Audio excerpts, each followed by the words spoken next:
a message, if you want a title, it's called You Don't Have to Be Just Like Her.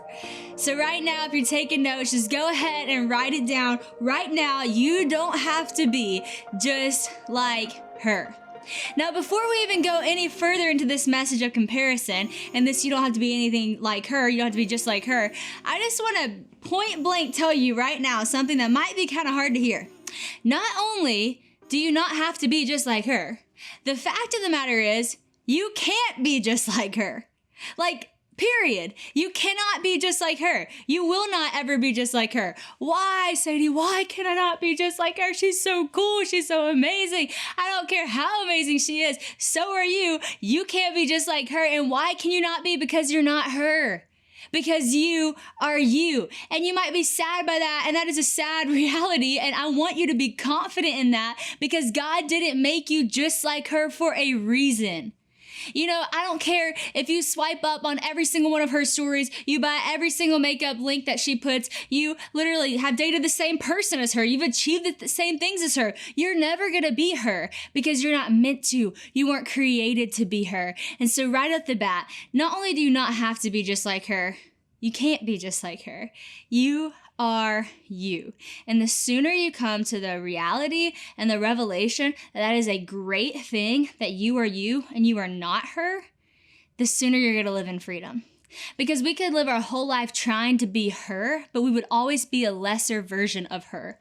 And you might say, well, that's kind of harsh. Well, it's not harsh. It's reality. You can't live in the fullness of her. You can only live in the fullness of you. So whenever I was little, my dad, he's the king of nicknames. He literally gave everybody a nickname. Any friend that came to my house, it was like he would see them, they'd do one thing, and it was like, boom, this is your nickname. And it pretty much would stick with them for the rest of their life. Well, one day I was like, Dad, like, I'm actually kind of bothered by the fact that I don't have a nickname. Like, you give everybody a nickname. Why don't I have a nickname? I wanted to be cool like all my friends and have a nickname. And my dad said to me something that really stuck with me, obviously. He looked at me and he said, Sadie, you know, you're just the original. And to be honest with you, when he would say that to me, it kind of bothered me, y'all. Like, I know right now, like, I'm saying this, like, beautiful. My dad called me the original. That's awesome. Clearly, I came to the reality that was really cool. But at the time, I did not think that was cool. I remember being like, the original? Like, what kind of nickname is that? Like, I'm not going to go tell my friends, like, hey, what's up? I'm Sadie, but you can call me the original. Like, no, like, that's just not, that doesn't fly, you know? And so I'd be like, Dad, like, that's super cool, but, like, that is not my nickname. And he would say, Sadie, I mean, you're just the original. Like, there's nothing I can compare you to. There's nothing else, you know, that makes me think, when I think of you, I don't think of something else. Like, when I think of you, I just think of the original. And I spent way too many years in my young age thinking that that was not very cool. That everybody else's nickname was cooler. I wish I could be like somebody else. Do I not have a personality that like is cool enough to be nicknamed something? But yet all the while my dad was speaking such truth over my life. And you know what's amazing, guys? When you actually start to believe the words that your dad says are true. When you actually start to take your father's words as truth, your life will begin to change. Your confidence will begin to shift. And that's what I hope happens for you today. Obviously, at some point it happened for me because, you know, used to I didn't think the original was very cool. And now I have a whole ministry called Live Original because of the thing that my dad nicknamed me whenever I was 5 years old. I've done tours called Live Original, my books called Live Original, my ministry that I do, my podcast, and everything that I do falls under the category of Live Original because I notice not only is that something that I need, living original is something that everybody needs to do. And I hope everybody gets to that point of knowing that the original version that you were created to be is the best possible version of yourself. So I want us to look at the definition of original. If we're actually going to believe that this is true about us. It's a very cool definition. There's two definitions I want to read you about this. The first one is present or existing from the beginning, the first, or the earliest. That's the first definition of original. The second definition of original is this: created directly and personally by a particular artist. Get this, not a copy. Now, this definition of original, the first and the second version, actually tells us a lot about our identity, I think. The first one, if you notice, it actually tells us about who God is. And the second one actually tells us about who we are. You see that first definition, I'm going to read it again. Present or existing from the beginning, the first and the earliest. That's God. God is the original creator. He was there in the beginning. He is the first. He created everything. So like anything that was created since can actually be credited to God because he created the thing that created the thing. Like he is the original creator. There's a word for creator that Genesis actually uses it in Hebrews too when it talks about God, and it's bara. This is a word for creator. That word is never used in the Bible for humans because it's really just talking about the original creator. That is God. Now that second definition says created directly and personally by a particular artist, not a copy. Now that's you. So you were created directly, you were created personally by the original creator, and you were also created not to be a copy.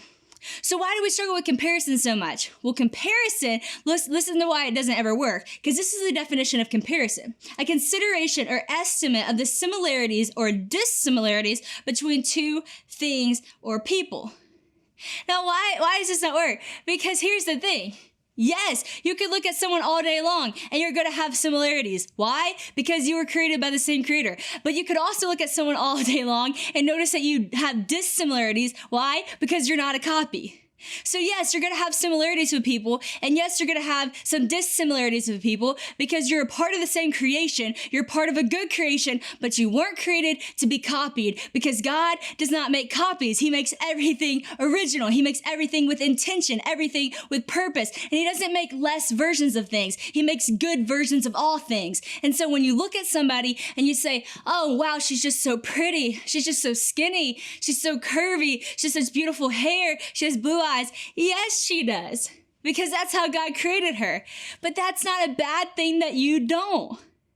Just because you have dissimilarities doesn't mean that's a bad thing. That just means you're not a copy of somebody else. You're going to have things that are different than her, and maybe people like things about her that you don't have, but also people are going to like things about you that she doesn't have if you would just be you.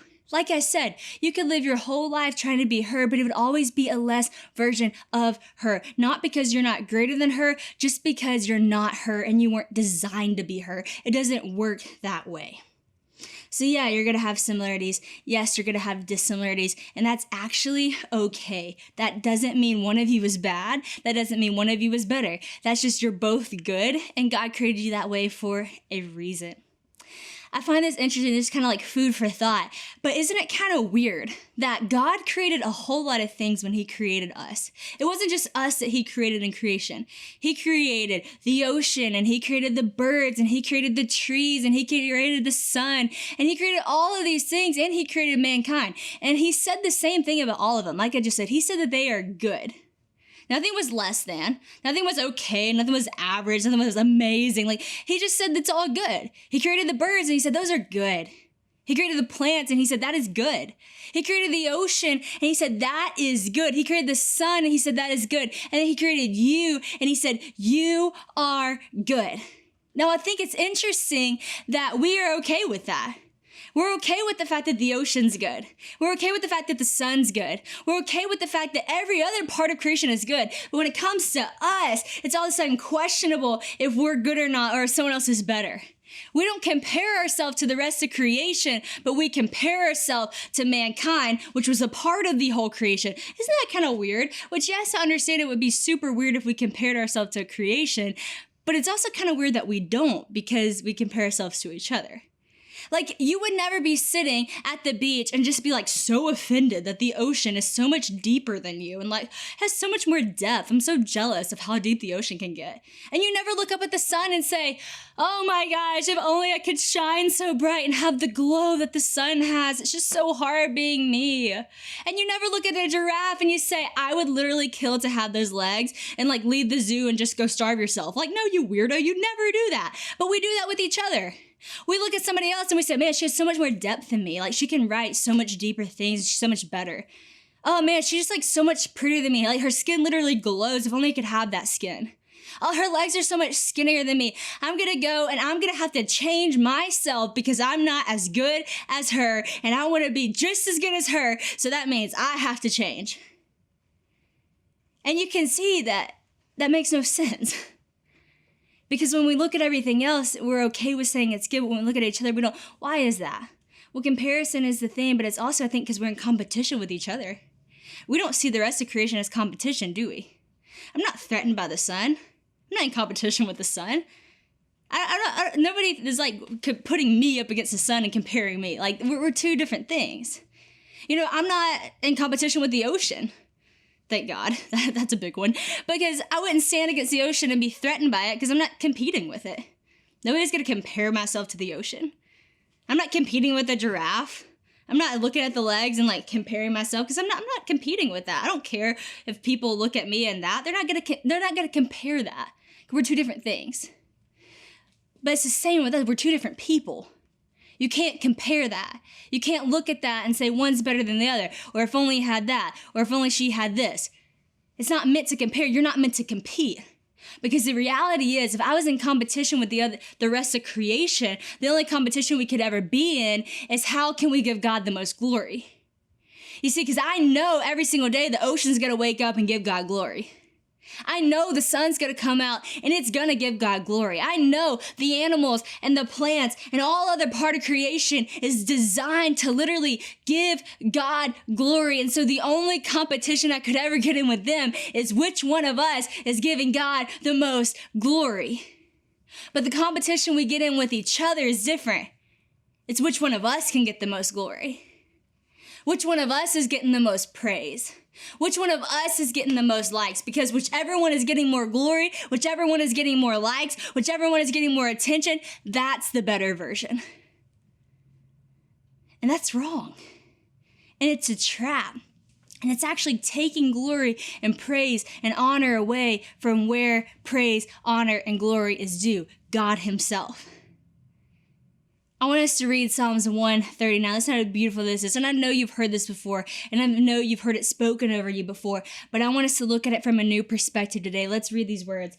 Psalms 139. For you formed my inward parts. You knit me together in my mother's womb. I praise you, for I am fearfully and wonderfully made. Get this, my favorite part. My soul knows it full well. My frame was not hidden from you when I was being made in secret, intricately woven in the depths of the earth. What a beautiful verse. And I know you've heard it spoken over you before. You are fearfully, you are wonderfully made. But let's think about who wrote that. David wrote that. David wrote this psalm that's so beautiful that God, you knit me in my mother's womb. You fearfully, you wonderfully made me. My soul knows it full well. Isn't that so cool that David knew without a shadow of a doubt, his soul knew that he was fearfully and he was wonderfully made. And you might say, well, Sadie, yeah, that is cool, but that's so easy for David. I mean, he was a king. He was a hero. He was a musician. He was like killing lions and bears and Goliath and all these things with his bare hands. Like, of course he knew he was fearfully and wonderfully made. But look at me.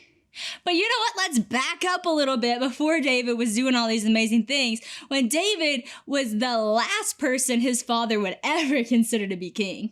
I mean, literally, Samuel comes to their house and talks to Jesse like, hey, where are your boys? I'm coming to anoint a king. God sent me here. And Jesse lines up all the boys except for one. Except for who? Except for David. And he goes through all these other boys that he's so proud of. This would be the king. Or maybe this one could be the king. Or maybe this one could be the king. And then, you know, Samuel's looking and he's like, no, it's none of these people. This isn't it. And he's like, do you have any other sons? And Jesse's like, well, yeah, but David, like, he's a shepherd boy. He's just out there tending with the sheep. Like, he is not your king, let me tell you. So if anybody has an excuse, David had an excuse to be caught up in the comparison game. He literally was compared to all his brothers as the least worthy person to be just anointed king because he's just a shepherd boy.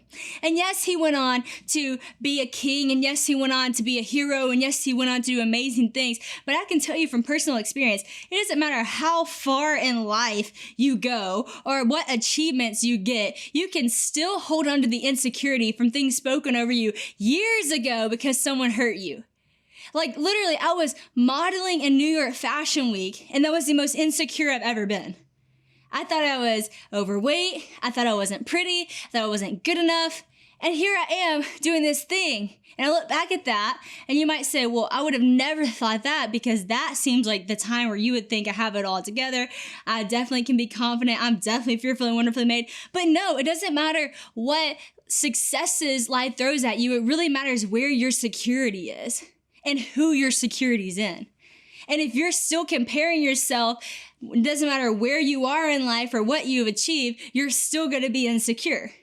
And so David had this revelation at some point that, you know what? I am fearfully and wonderfully made. Why? Because I was made with intention. Because you knew me and you knew who you were making when you were creating me. Why is it so hard to believe for ourselves this verse? I know you've heard it. I know you've heard this. I'm fearfully and wonderfully made. But how many of us actually believe it? You know, I was so convicted by something last week. I actually had just had an ultrasound, and oh my gosh, I am obsessed with my baby girl, and I just think she's the most beautiful thing in the world. I stare at these ultrasound pictures all the time, and I had left my ultrasound pictures out at my house, and my mom was putting stuff together for me, and she put my ultrasound pictures in my Bible and closed it. And I throw my Bible in my backpack and I go on with my day, and later I open my Bible and I see the ultrasound pictures, and I'm like, oh my gosh, she's so cute. I'm so obsessed with her. And then I'm like, I'm gonna go read Psalms 139 while I look at her. And y'all, I cannot even tell you, like, it brings me emotion just thinking about it, because I'm reading these words and it's like, you formed me in my inward parts. You knit me together in my mother's womb. I praise you, for I am fearfully and I am wonderfully made. Wonderful are your works. My soul knows it full well, and I'll show you what I was looking at. I'm looking at this little girl right here. And I'm staring at this little nose and this little lips, this little hand, and I'm reading these words that he knit me together, that I'm wonderfully made. My soul knows it, and it was so easy to believe it for her.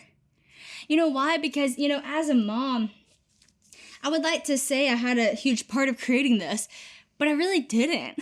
Like, TMI, but I did one thing that kind of started this process with my husband. But from that point on, I didn't do anything. Yeah, I threw up for like 17 weeks, who's counting? Yeah, I took a lot of naps. Yeah, I tried to be healthy, but I didn't form this. I didn't make this little personality. I didn't form that little nose or create those little lips or decide what she was going to look like. But all of a sudden, she went from being the size of a poppy seed to being a baby, to being fearfully and wonderfully made by a good creator. And I look at her and I don't compare her to a single thing. She is perfect. And it is so easy to believe this verse for her, because I've seen God do it. I've experienced God do that. Why is it so hard for me to believe that for myself? When I was that baby girl at one point, I was in my mom's tummy. My mom wouldn't have compared me to a single thing. My mom was probably blown away by the revelation that God knit me together. And man, it was so easy for her to praise God for the fearfully and wonderful child that she had in her hands. But yet somewhere along the way, why did I stop believing that? Why is that so hard to believe for myself, but it's so easy to believe for her? I think it's that very thing. At some point along the way, I thought the original artist wasn't good enough. I thought that the original artist, when I compared his work to the standard of beauty that the world was showing me, wasn't good enough. It wasn't cool enough. It wasn't what I wanted. And so I traded the original design for something that was a copy and an image and something that was made up and would take off or filtered or posed or fake. And I traded all that for a good design. And now, thank God, I'm coming back to that original design and saying, God, I'm sorry that at one point or another, I thought that your work wasn't as good as the temporary vapor-like trends of the world. And it's so easy now for me as I look at her and I have that perspective to say, you know what, God? I am fearfully and wonderfully made. My soul knows that full well. I actually want to just be the image bearer of you that you created me to be and nothing else. So I want to do a little believe test for y'all today. I want to ask y'all what y'all actually believe. And I don't want you to raise your hand because I honestly think if I made you raise your hand, I think you'd lie. So I don't want you to lie. I want you to actually just ponder these questions that I'm going to ask you in your heart and you answer it for yourself. Do you believe that God formed you? Do you believe it? Do you believe God formed you? Do you believe God formed who you are? Second question is this. Do you believe that he knit you together? So let's go a little bit beyond just form. Like, do you believe that he actually knit you intentionally together to look the way that you were going to look? All right, the next question, I think this is the hardest one to answer. Do you believe that you were wonderfully made? Do you actually believe that you were wonderfully made? Now, if you believe that, I'm going to ask you a second part of that question. Are your words aligning with that belief? Do the words that you speak over yourself align with the belief that you're wonderfully made? Do the actions that you take every day align with the belief that you are wonderfully made? Because you can say it all day long. But if you really believe it, then your actions and your words would line up with it. And now you might have literally answered all of those to be no, and so you haven't even considered to get to this point yet, but I will go on a little further to ask you this. Does your soul know full well that you were wonderfully made? I hope today, after the things that I share and the things that I have shared, and even showing you this picture of my baby girl and you knowing that you were once that little girl, that you can go back and you can say, yes, God, I believe that you formed me. Yes, God, I believe you knit me together. Yes, God, I believe that I am wonderfully made. And oh, my soul knows it full well, because if you can believe all of those things, the response that your heart will have will not to be to compare and can compete. It will be to praise God for what he has done. I want to read a verse to y'all that I can almost assure you nobody has ever heard at a women's conference. And I'm very excited to read y'all this verse. Y'all are going to be like, hold up, wait a minute. I thought this message was like coming to a close. We were taking a dramatic turn. Well, we are going to read Leviticus 18:18. Everybody get excited. Ooh, can't wait. Nobody knows where I'm going with this. Let me read it. Do not take your wife's sister as a rival wife and have sexual relations with her while your wife is still living. Boom. Dropped it like it was hot. You might be like, Sadie, for real, you really should have ended it where you left it. But I want to read you that verse. Why? Because this verse was written with intention. It was written because this has actually happened before and it didn't go so well. Back up a few books before Leviticus, it's the book of Genesis. And we see this story of two sisters who are married to one man. And let me tell you, rivalry, competition, comparison was the climax, okay? The climax. And this is the story of Leah and Rachel. So I'll give you a brief backup of the story of Leah and Rachel and kind of where I'm coming with this. But basically Jacob, he's the son of Isaac and Rebekah. He was sent to go and look for one of Laban's daughters. This is who he was going to marry.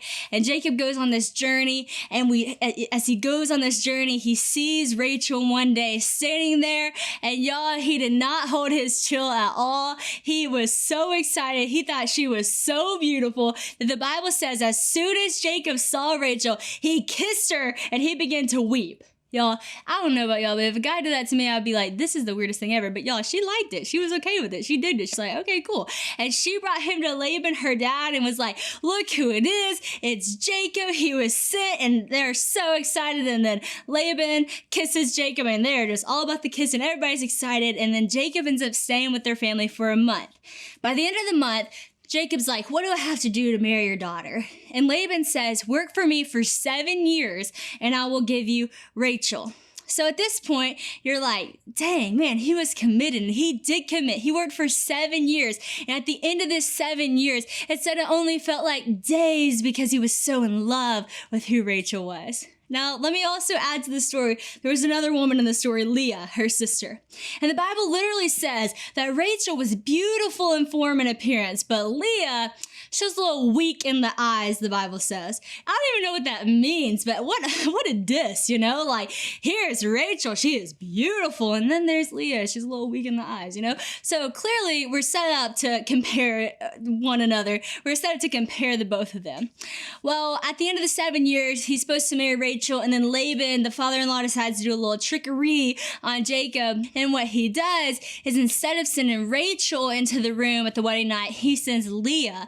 And Jacob and Leah sleep together without Jacob knowing it's Leah. And he wakes up in the morning. He's like, whoa, we guys, like, that is not who I was expecting to see. And then Jacob's all mad. He's like, why in the world did you give me her? Like, I don't like her. I don't love her. I love Rachel. Rachel's who I love. So all of a sudden, Jacob's like, why did you do that? And Laban says, here's the thing. Keep working for me 7 more years and I'll give you Rachel too. So now he gets to be married to both of them. Well, you're probably going to think in this story that Leah is the main target of comparison. She's the one that struggled the most. And she did. She struggled a lot. We actually see the struggle, but it's actually really beautiful because as she was struggling, it says that the Lord saw Leah was hated and he opened her womb. So God actually had compassion on the fact that Leah maybe wasn't as great as Rachel in appearance and Jacob didn't love her as much. And God had compassion for that. So he said, I'm going to give you a gift. I'm actually going to let you have children. And Rachel was not able to have children. So he was giving Leah a really significant gift. But I want you to listen to some of the things that Leah said as she was gifted these things from God. So as God began to gift Leah these children, she began to name her children out of the hurt that she had in her heart. The first child she named was Reuben. And she said, because the Lord has looked upon my affliction, for now my husband will love me. Now that I've had a child, surely my husband will love me. It goes on, she has more children, and she says, now that I have another child, my husband will be attached to me because now I've borne him 3 children. She goes on, she has more children, and it's always this battle. It's always this idea that maybe now that I've given him this, maybe now that I've done this, maybe now he'll love me. Maybe now he'll be attracted to me. Maybe now he'll be attached to me. Maybe now he'll respect me. And we get in that same pattern too. We say, well, maybe if I filter my pictures like this, then they'll notice me. Maybe then they'll like me. Maybe if I just wore less clothes, then people would actually give me the attention that I desire. Maybe if I had that surgery, maybe then people would actually look at me with attraction that they look at her with. Maybe if I just, tried a little bit harder in my work, maybe if I called more people, maybe if I talked more confidently, maybe if I did this or that, then I'd be confident, then I'd be loved, then I'd be liked, then I would be the thing that people would desire. But she didn't get there. Well, meanwhile, we can go to Rachel's life, and you might think, well, Rachel has it all going on. She's beautiful. She's working it. She looks amazing. She's awesome. She's loved by her husband. But actually, she was dealing with her own insecurity because she was looking at Leah and saying, oh, if only I had that. If only I had those sons. And it got so much to the point that it says when Rachel saw that she bore Jacob no children, she envied her sister. And she literally said to Jacob, give me children or I will die. Like, okay, I know that sounds dramatic, but we get dramatic too when it comes to comparison and envy and jealousy. If I don't get that, if I don't look like her, I'm worth nothing. I have no value. Why am I even here? Nobody's going to like me. I'm not popular. And we get so dramatic because we're looking at somebody else and we just wish we could have what they have. And this proves the point right here because Rachel was beautiful and Rachel was loved and Rachel was amazing and Rachel had a husband, but Rachel was still insecure. So that proves the point that you can get all the things in life that you thought was going to get you this confidence and you can still be insecure. You can have all the likes in the world, but not experience the feeling of being liked by someone because of the insecurity in your heart. You could literally have everything you've ever wanted, but feel like absolute nothing because of the insecurity in your heart and the comparison and the competition that you have with someone else that you think is better for some reason. And so now you see these two sisters are rivals. They're in competition. Sure, Leah, isn't as pretty as Rachel, but she has children. And sure, the other way around. You know, Rachel was like, if I only had children, then I would be confident that he loves me. And Leah's like, if I only had beauty, then I'd be confident that he loves me. And they're just in this, comparison trap. And Jacob says something so profound to Rachel. I love how he responds to her. Listen to what he says. When she says, I will die if you don't give me children. He says, am I in the place of God? And I actually want you to think about that question today. Am I in the place of God? I mean, ask it about yourself. Am I trying to take the place of God? Am I so desperate for likes and attention and praise and glory that I'm actually trying to take the place of God? Am I trying to recreate what he created because I think I'm a better creator than him? Am I in the place of God? Because if you put yourself in the place of God, you're definitely going to feel less than. Because there is beauty to being able to humble yourself to God and saying, God, you're everything. Who am I?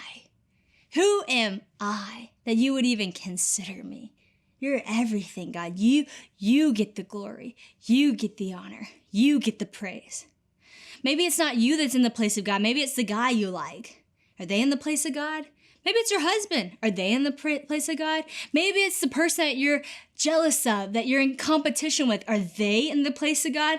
The question really is, who are you devoted to? Who is your praise going to? Who is your time going to? And who is the glory going to? If something else is in the place of God, then there's no wonder that you feel insecurity. But if God is on the throne, if God is in his rightful place, that's when you're going to have all the security in the world and be confident in who he created. When you're confident in the creator, you'll be way more confident in the creation. God has to remain on the throne. It's amazing because in both of these people's life, in Leah and Rachel, we actually see a glimpse of what happened when they stopped comparing and they stopped competing and let God sit on the throne. Leah, after having these kids and saying, maybe now he'll be attracted to me, maybe now he'll be attached to me, maybe now he'll love me, maybe now all these things. It says that by, I think it was her fourth child, she had a son named Judah. And when she had Judah, she didn't sit and wallow in the despair that she had been sitting in. She didn't compete with Rachel when she had Judah. Judah was different. She said these words. She said, this time I will praise God. So this time she stopped looking at Rachel and she stopped looking at Jacob. She fixed her eyes on Jesus and said, you get the praise for this one.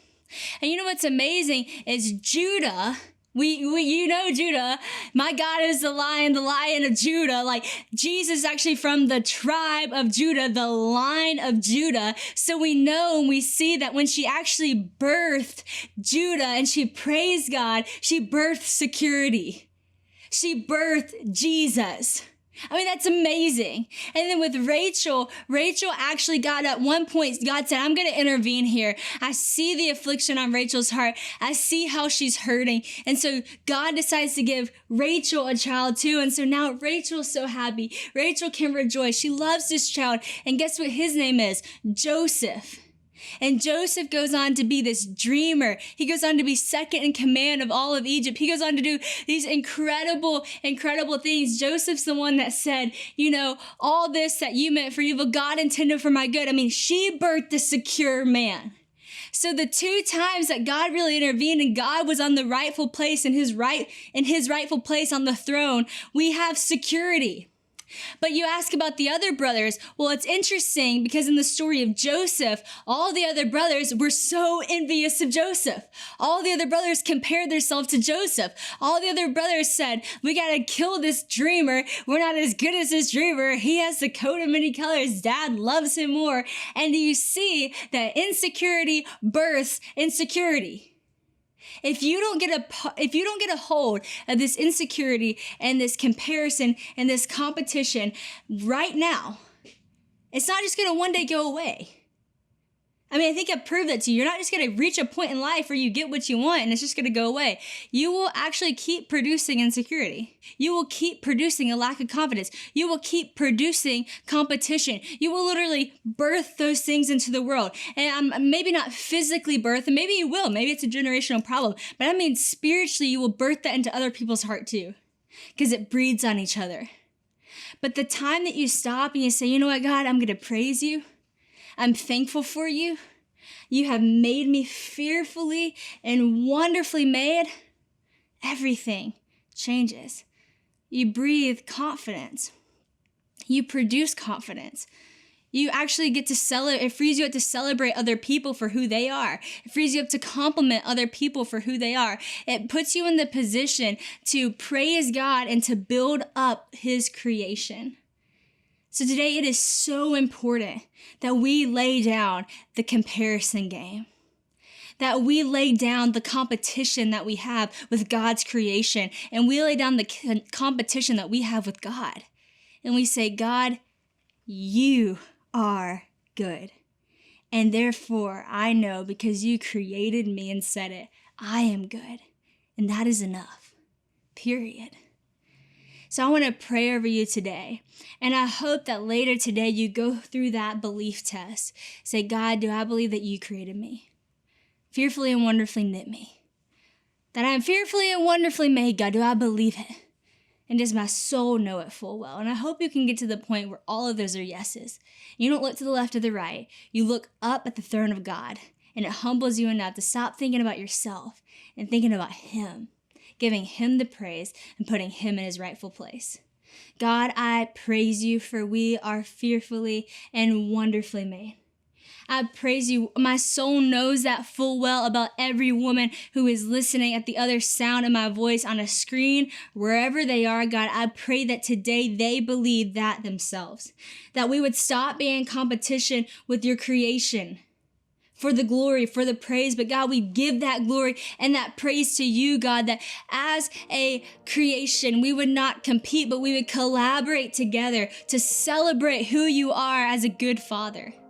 Jesus, I pray today that there would be a shift in the atmosphere, a shift on college campuses, because girls would go back and they would know whose they are and they would know who they are, God. Let us be rooted in the identity that you originally gave us.